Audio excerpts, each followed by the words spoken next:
tema y demás con el presidente de la ADC, Fuad Chahín. Muchísimas gracias por acompañarnos. Hola Mónica, ¿cómo estás? Gusto saludarte. Muy buenas noches. Muy bien. Primero quisiera preguntarle por lo que ha sido evidentemente la noticia de la encuesta CEP, que es la valoración positiva muy despegada del resto de cualquier aspirante de la oposición o del gobierno de la diputada Pamela Giles. Hemos aclarado que valoración positiva no es lo mismo que intención de voto, pero de igual manera es una gran noticia para ella y una mala noticia también para el resto de los aspirantes. ¿Cómo lee usted esta gran valoración positiva de la diputada Giles? Bueno, yo creo que cuando uno ve que el presidente Piñera está en el último lugar y Pamela Giles en el primer lugar, la primera conclusión es que el egoísmo, la insensibilidad de la derecha en el gobierno nos está lanzando a los brazos del populismo. Yo creo que ninguna de las dos alternativas son buenas para Chile. Y por eso es que es muy importante que nosotros seamos capaces de construir, de consolidar una alternativa de cambio y de gobernabilidad. Perdón, sinceramente creo que además señor ella Chahín, cosecha. no le escuché porque ¿Sí? Justo se cortó en un momento lo que usted estaba diciendo. Usted señalaba que el hecho de que Pamela Giles estuviera en la parte más arriba de la tabla de valoración positiva y el presidente Sebastián Piñera muy debajo de esa tabla al fondo, hablaba de dos posibilidades. ¿Cuáles eran? ¿Egoísmo y? Para que se lo pueda... Lo que pasa es que estoy en Curacautino, usted sabe que aquí la conectividad muchas veces no es muy buena. Ya en las comunas más apartadas no es lo mismo que en Santiago, así que le pido disculpas si es que hay algún problema de conectividad. Pero mire, el egoísmo y la insensibilidad de la derecha nos está lanzando a los brazos del populismo, y yo sinceramente creo que lo que además cosecha Pamela Giles es otra cosa que nos dice con claridad la encuesta CEP, que se ha profundizado la crisis de confianza en las instituciones, en el Congreso, en los partidos políticos, y cuando hay una crisis de las instituciones, y cuando no hay respuesta política a una salida que sea de fondo, que no sea improvisación, que no sea seguir parchando, sino que en definitiva resolver los problemas con soluciones sólidas que sean sustentables en el tiempo, bueno, entonces campean este tipo de liderazgo. Sí. Señor que por lo Chahín, tanto creo yo que sí, me llama la responsabilidad atención, más que... Sí, es que me llama la atención que ustedes señalan como populista a Pamela Giles, que puede ser un punto de ustedes hacerlo, pero ustedes han sido parte de eso. Ustedes también aprobaron toda la democracia cristiana, todos sus parlamentarios aprobaron el tercer retiro. Entonces la pregunta es, si no son ustedes también parte de ese mismo populismo que ustedes definen o con el cual ustedes califican a la diputada Giles, ustedes han sido parte de lo mismo, pero no han cosechado los frutos, digamos, de esas propuestas. Pero mire, Mónica, nosotros fuimos los primeros en plantear como una primera alternativa y en ese momento como una única vez la posibilidad de retiro del 10%. Y nos hacemos cargo de eso, y tiene que ver con que justamente el gobierno no ha sido capaz de resolver los temas de fondo, pero nosotros simultáneamente a apoyar estos retiros, lo que le hemos estado planteando hace exactamente un año al gobierno, es la necesidad de una renta básica universal donde el Estado se preocupe de poder darle transferencias directas a las familias durante la crisis y que esto se financie con mayores impuestos. Pero ¿cuál es la diferencia? Lo que yo le pregunto, señor Chahín, yo entiendo que ustedes propusieron y toda la oposición esta idea de la renta básica universal, lo entiendo, pero mi pregunta es, ¿en qué los ha diferenciado ustedes de la votación de Pamela Giles? Han votado exactamente igual que ella, han aprobado cada uno de los retiros. Entonces, ustedes le dicen populista a ella y se le podría decir que ustedes han sido igual de populistas. Mire, porque para poder bailar tango se necesitan dos. Para poder construir estas soluciones de fondo que nosotros hemos planteado, se requiere una voluntad de un gobierno, y por eso te digo que la insensibilidad y el egoísmo de este gobierno nos está llevando y conduciendo a eso, donde al final la única alternativa prácticamente ha sido el tema de los retiros del 10%, que nosotros hemos respaldado. Pero, por ejemplo, que quiero terminar la respuesta. Sí. Por ejemplo, nosotros a través de Yana Proboste, la presidenta del Senado, se abrió un camino de soluciones de fondo, serias, que de alguna manera, ¿no es cierto?, se hacen cargo de la profundidad de los problemas y poder salir de la crisis. Nosotros lo hemos respaldado y creo que ese es el verdadero camino. Eso es lo que nosotros tenemos que ser capaces de construir.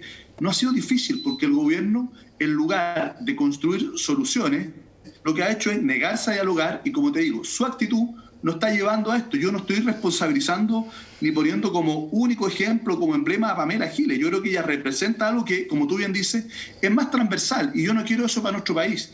Y por eso que creo que tenemos que volver a resolver los problemas con solvencia, entiendo con seriedad su punto. Y le quisiera recordar que diputados de su tienda, como el diputado Silver, se sacaban entusiastamente fotos también con la diputada Giles. Entonces, de nuevo le hago el punto de si no están ustedes cayendo en lo mismo que ustedes critican. Quiero preguntarle, usted ya decía, 9% de aprobación apenas del presidente Sebastián Piñera. ¿Qué tan complejo es eso para el gobierno y para el país? Bueno, yo creo que una mala noticia no solo para Piñera y para el gobierno, que ya está en el suelo.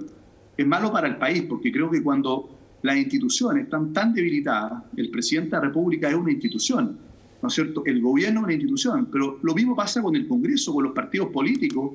Bueno, en definitiva lo que estamos haciendo es socavar los cimientos de la democracia. Yo no creo que la solución a los problemas de la democracia sea dinamitar, destruir las instituciones, ¿no es cierto?, o que pasemos a una democracia de personalismo o de caudillo, sino que creo que nuestra responsabilidad, lo digo con sentido de autocrítica, pero también con sentido de compromiso, es poder fortalecer las instituciones y poder, así como logramos a través del proceso constituyente un camino para poder enfrentar lo que estaba pasando con la crisis social y que nos tiene a puertas de elegir a los convencionales para escribir una nueva constitución para Chile, creo que hoy día tenemos que ser capaces, y el gobierno tiene que entender que hay que abrirse un acuerdo no solo transversal, sino que profundo, para poder avanzar. Señor Chayín, no solo en la renta básica universal, en la reforma tributaria y en la reforma previsional, para salir de esta crisis. Quiero ir a esos temas y van volando el tiempo, así que voy por varios temas. ¿Está a favor o en contra? Usted decía proteger las instituciones, cuidarlas, no caer en otros temas.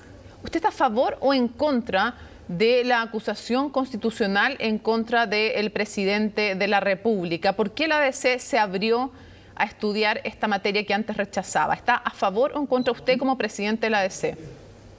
Pero nosotros hemos sido muy claros, querida Mónica. Nosotros lo que dijimos es que primero tenemos que conocer eso. Nosotros creemos que antes de opinar había que conocer aquello. Evidentemente que en el momento en el que estamos y cuando se está planteando salir de la crisis, no contribuye a una acusación constitucional. Eso más bien creo yo que era en el momento previo a que en definitiva se promulgara el tercer retiro. Sin embargo, lo que nosotros hemos dicho que responsablemente la democracia cristiana, antes de pronunciarse respecto de cualquier eventual acusación constitucional, tiene que conocer sus fundamentos.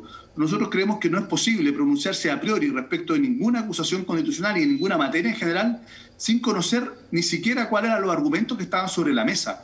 Cuando nosotros hicimos nuestra declaración, fuimos claros. Primero, preséntenos los argumentos y después fijamos ¿Le posición. parece válido como argumento ir al Tribunal Constitucional, que el presidente vaya al Tribunal Constitucional, que es una facultad que tiene? ¿Le parece que ese argumento es válido para acusarlo constitucionalmente? Sobre ese argumento nosotros dijimos que era incomprensible, que era ilógico, más aún cuando se dijo en su momento de que la razón era por qué no había ido en contra del primer retiro. Y por eso que nosotros dijimos, si ese es el argumento, bueno, no nos parece que sea un argumento suficiente. ¿Qué argumentos podrían justificarlo? ¿Qué argumentos podrían hacer que usted se abriera a estudiar una acusación constitucional? ¿Cuáles? Algunos de los argumentos que configuren las causales que están en el artículo 52 de la Constitución Política. Y por eso que nosotros lo que dijimos, bueno, si ese no es el argumento y nos señalan de que habría otros, bueno, preséntenos esos argumentos, cómo se configuran y vamos a fijar una posición. Quiero ir a otro tema. Usted mencionaba a Jasna Proboste y el rol de articulación que ha jugado. Derechamente, ¿tienen una posible segunda carta presidencial en el partido o una carta que pudiera reemplazar a la que ya tienen? ¿Es una posibilidad de candidatura presidencial en la ADC, Jasna Proboste? Mire, yo creo que la propia Jasna Proboste ayer fue muy clara, muy categórica, de que ella no es candidata presidencial, que su candidata es Jimena Rincón, que además ganó unas primarias donde participaron más de 29.000 personas. Y por lo tanto, ella es nuestra carta fundamental. Nosotros creemos que Jasna Proboste es un liderazgo fundamental hoy día para Chile. No solo para el Senado, no solo para el Congreso, no solo para la democracia cristiana, no solo para la oposición, para Chile. Es un liderazgo que ha estado a la altura, con una posición firme pero templada, mostrando justamente una alternativa al populismo y una alternativa al egoísmo, un camino de salida institucional para resolver los problemas de fondo. ¿Cierra la puerta que pueda ser candidata presidencial Jasna Proboste en esta oportunidad? Pero si nosotros ya lo definimos a través de una encuesta y la propia Yarna Proboste ha señalado que su candidata presidencial es Jimena, claro, era una primaria, una consulta, sí, perdón, una primaria, donde votaron casi 30.000 personas y la propia Yarna Proboste ha dicho que ella está en su rol de presidenta del Senado y que su candidata es Jimena Rincón. Nosotros estamos orgullosos y respaldamos el rol de Yarna Proboste, pero nuestra candidata presidencial es Jimena Rincón. Vamos a otro tema. Tercer retiro aprobado. Si es que no hay una renta, con esa condición se lo estoy poniendo, si no se llega a una renta universal de emergencia, ¿los parlamentarios de la democracia cristiana van a seguir apoyando retiros? Mire, yo creo que eso sería un fracaso como país.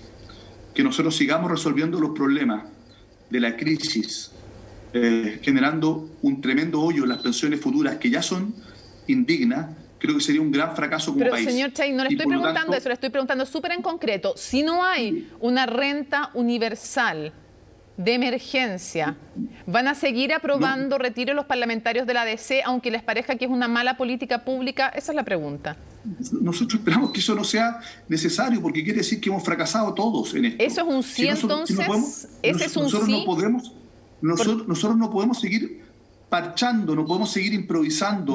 Tenemos que ser capaces de buscar soluciones de fondo. ¿Cuál es nuestra responsabilidad, Mónica? Y vamos a trabajar incansablemente, lograr un acuerdo para que, en definitiva, no tengamos un cuarto retiro, lograr un acuerdo para que el Estado se haga cargo de las familias en crisis con esta renta universal, que aprobemos la reforma tributaria y que logremos también una reforma de pensiones para poder resolver el problema de las pensiones futuras, porque estamos tapando un hoyo y abriendo otro. Entiendo que les parece una mala política pública, hecho el punto de su parte. Entiendo que quieren buscar un acuerdo para una renta universal de emergencia. Hecho el segundo punto, sigue siendo válida la misma pregunta que ya le he hecho 2 veces. Si no llega a ese acuerdo, si no hay una renta universal, ¿van a seguir aprobando los parlamentarios de la DC más retiros de fondo, sí o no? Lo que pasa es que usted me está haciendo una pregunta que es súper hipotética. Porque eso no es nada hipotética, porque llevamos harto tiempo de pandemia y no se ha aprobado una renta universal. Es súper posible que no se apruebe. Por lo tanto, le pido que se pongan el caso hipotético de si no hay una renta universal, ¿van a seguir aprobando retiros? Lo primero que le quiero señalar es que depende también cómo evolucione la pandemia, ¿no es cierto? Cuándo alcancemos la inmunidad de rebaño. Entonces, la verdad es que es bastante hipotética. Nosotros creemos que... A ver, se lo voy a poner en los siguientes términos. Nosotros nunca pensamos que iba a ser necesario apoyar ni un segundo ni un tercer retiro. Siempre pensamos de que eso tenía que ser por única vez y que en definitiva íbamos a tener una solución pública y no privada con los ahorros de los trabajadores a la crisis. Lamentablemente eso no fue posible. Lo que es el deber de la política es buscar solución a los problemas que agobian a las familias. A veces esas soluciones no son las mejores, pero son las únicas, ¿ya?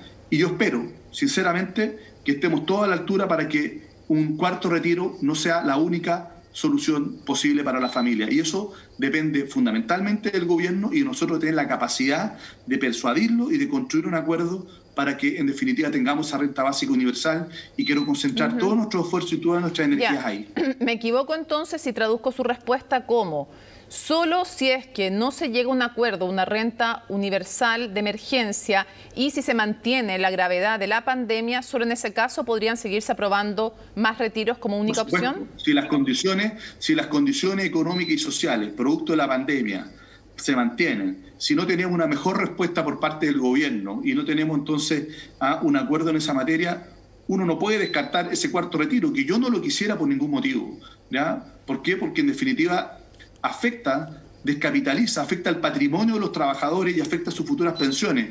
Pero si no hay otra alternativa y si es que el gobierno no entiende nada y seguimos, ¿no es cierto?, en esta misma lógica, bueno, lamentablemente vamos a tener que seguir profundizando esta mala política pública, porque no hay peor solución que no tener solución. Ya, quiero llevarlo a otro tema. El tema, usted hablaba de las autocríticas. Yo quiero preguntarle por la reforma previsional. El gobierno ha planteado una reforma previsional en que destina un 3% a solidaridad, un 3% de cotización adicional a capitalización individual. Y ustedes se han negado completamente a aquello. quiero preguntarle, ¿qué autocrítica hace cuando en el pasado usted, Fouad Chahine, con los diputados de la ADC en contra de la opinión de los senadores de la Democracia Cristiana, aprobaron esa reforma del gobierno y solo se paralizó porque después fue rechazado en el Senado? ¿Fue un error que usted junto a sus diputados aprobaran una reforma que hoy día rechazan? No, yo creo que no fue ningún error, porque recordemos que lo que nosotros aprobamos fue la idea de legislar y logramos varias cosas bien importantes en esa negociación. Logramos algo que es que ningún peso más fuera para la AFP y que el 100% de la cotización adicional, y eso es algo que ya está ganado en la discusión en la Cámara, y todos sabemos que la tramitación de los proyectos tiene dos etapas, la Cámara y el Senado, es que fuese un ente público el que administrara esa cotización adicional y no la AFP. Creo que eso es un tremendo logro. Logramos también que se pudiera establecer como alternativa a la AFP que la gente cotice en cooperativas de previsionales y que por lo tanto pero, señor los dueños Chahine, de la administradora de sus fondos de pensiones... El acuerdo con el gobierno no era solo, seamos claros, el acuerdo con el gobierno en su momento al que usted llegó con el ministro de Hacienda, con el ministro de las Express, no era solo aprobar la idea de legislar. Ustedes lo que aprobaron era ese acuerdo, estaban de acuerdo. Usted salió públicamente a respaldar este acuerdo de 3% de capitalización individual y 3% para solidaridad. Tanto es así que los senadores de su partido salieron a rechazar el que ustedes hubieran llegado a ese acuerdo. Sus propios parlamentarios, pero en el Senado, salieron a decir que no estaban de acuerdo con lo que usted había acordado, valga la redundancia, con el gobierno. Pero mire, quiero terminar de desarrollar cuál fue el acuerdo. Logramos una alternativa a la AFP que la gente, en lugar de cotizar el 10% incluso con la AFP, lo haga con una cooperativa, es decir, que los afiliados sean los propios dueños de la administración de sus fondos. Es un cambio copernicano, que ni un peso más fuera la AFP. Aumentar el pilar solidario. Si nosotros hubiésemos rechazado la idea de legislar el aumento de la pensión básica solidaria, que era parte, ¿no es cierto?, de esta reforma previsional que se aprobó por separado, no hubiese podido concretarse. Y ya hace más de un año para los adultos mayores del pilar solidario, la pensión básica solidaria, que vieron reajustado su pensión básica solidaria producto de ese acuerdo. Entonces, si usted me pregunta si no estamos arrepentidos de haber logrado ese acuerdo, para nada. Cuando se aprobó el aumento del pilar solidario, que ya se materializó en las familias más vulnerables, cuando logramos, ¿no es cierto?, este acuerdo de que ni un peso más fuera para la AFP, que hubiera un administrador privado, poner más competencia, que los propios cotizantes fueran dueños, nos parece que fue un gran acuerdo para la Cámara de Diputados. ¿Qué es lo que señalábamos nosotros? Que habían dos temas y que se aprobaran también un apoyo especial para las mujeres. Dos cosas que nosotros planteamos que eran fundamentales y que tenían que quedar pendientes para el Senado. Lo dijimos expresamente. Primero, la pensión básica universal, que es algo que planteamos desde un principio, y lo que propuso el gobierno fue un complemento de pensión de 2 UF y 2 para los hombres y 2 UF y media para las mujeres, y nosotros dijimos que era insuficiente, pero que teníamos que establecer una pensión básica universal financiada por el Estado como un piso. Y lo segundo que planteamos es que justamente en el Senado tenía que resolverse bien cuál era el destino de esa cotización adicional. Y yo espero que ahí logremos un acuerdo. Es cierto, el gobierno... Le insisto que el acuerdo, como usted mismo dice, no era solo aprobar la idea de legislar.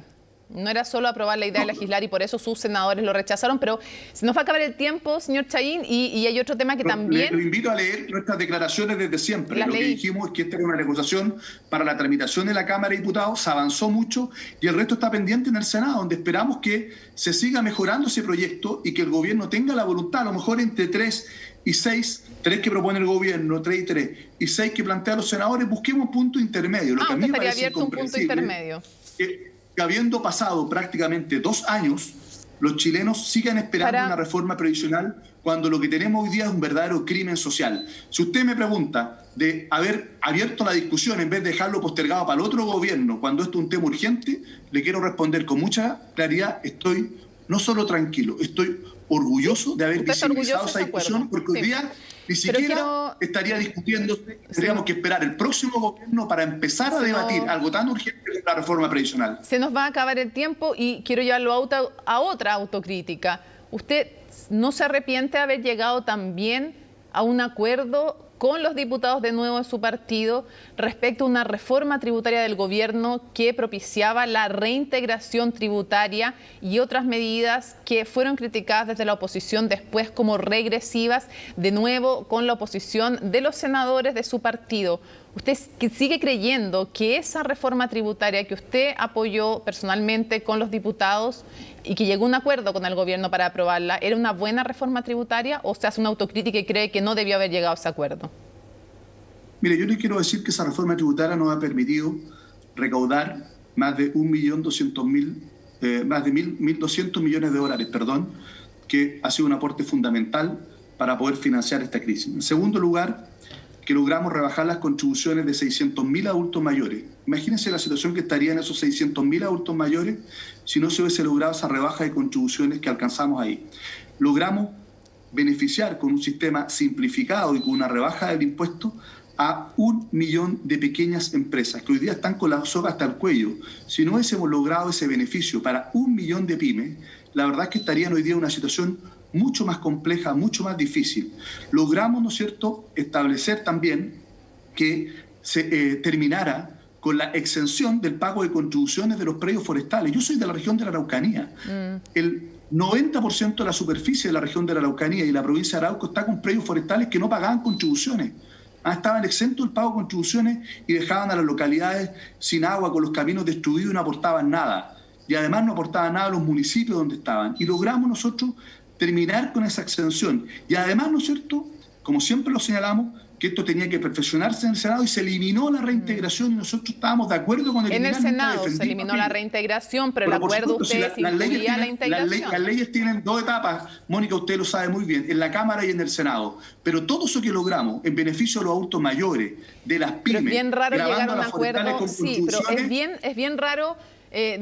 Señor Chayín, me da por decirle diputado, como era diputado antes, me da por decirle diputado, pero es bien extraño, presidente de la ADC, hacerse cargo solo de los logros de los acuerdos y no de las cosas negativas que se criticaban, porque no se hicieron otras, no se eliminaron exenciones que parecen evidentes que hay que eliminar, se aprobó, porque era parte del acuerdo que usted firmó, la reintegración. Otra cosa es que después le echaron abajo el acuerdo en el Senado, pero en buena parte. Pero usted lo que aprobó como acuerdo, usted lo que firmó, no es solo lo positivo que logró, sino también lo negativo que iba incluido. Cuando hablo de positivo y negativo me refiero desde la evaluación de ustedes mismos, ¿no? Entonces, uno tiene que hacerse cargo de los acuerdos en lo negativo y en lo positivo, me imagino yo.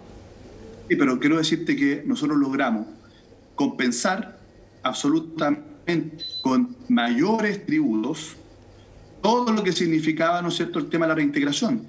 Y en el Senado además siempre dijimos que esto tenía 2 etapas. Y recuerdo incluso, no solo mis declaraciones, las del propio ministro de Hacienda de la época, el ministro Larraín, que siempre señaló, este es un acuerdo para la tramitación de la Cámara de Diputados y en el Senado tendremos que mejorar ese acuerdo. Y ellos mismos y concordamos de que la discusión de la reintegración o no se hacía en el Senado. Y yo fui uno de los primeros que señalé que no había espacio para poder mantener esa reintegración.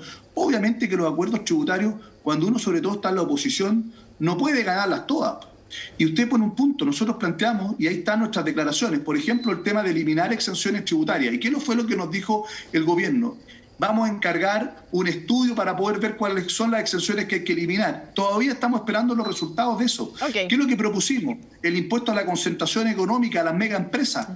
No lo logramos, pues. Y hoy día lo estamos impulsando desde la discusión que está en el impuesto a los súper ricos y logramos aprobar eso. Pero evidentemente que cuando la iniciativa exclusiva la tiene el presidente de la República, cuando es por ley, ahora está haciendo por vía de reforma constitucional, que no es la vía idónea, pero la única que no han dejado posible, es que si el gobierno no estaba disponible no podíamos avanzar. No logramos todo lo que queríamos, claro que no logramos todo lo que queríamos, pero ¿cómo no voy a estar contento de que recaudamos y de manera progresiva 1.200 millones más, beneficiamos a las pymes, a los adultos mayores de clase media y grabamos a las forestales? Fue para ese momento un buen acuerdo. Hoy día se necesita mucho más y esperamos que el gobierno esté dispuesto de una buena vez a dar mucho más. Fuad Chayín, muchísimas gracias por habernos acompañado, aún con todas las dificultades que hemos tenido. Le agradecemos que no, me refiero a las tecnológicas, le agradezco que nos haya acompañado en CNN Chile una vez más. Que esté muy bien. Muy bien, pues muchas gracias, que esté muy bien. Igual.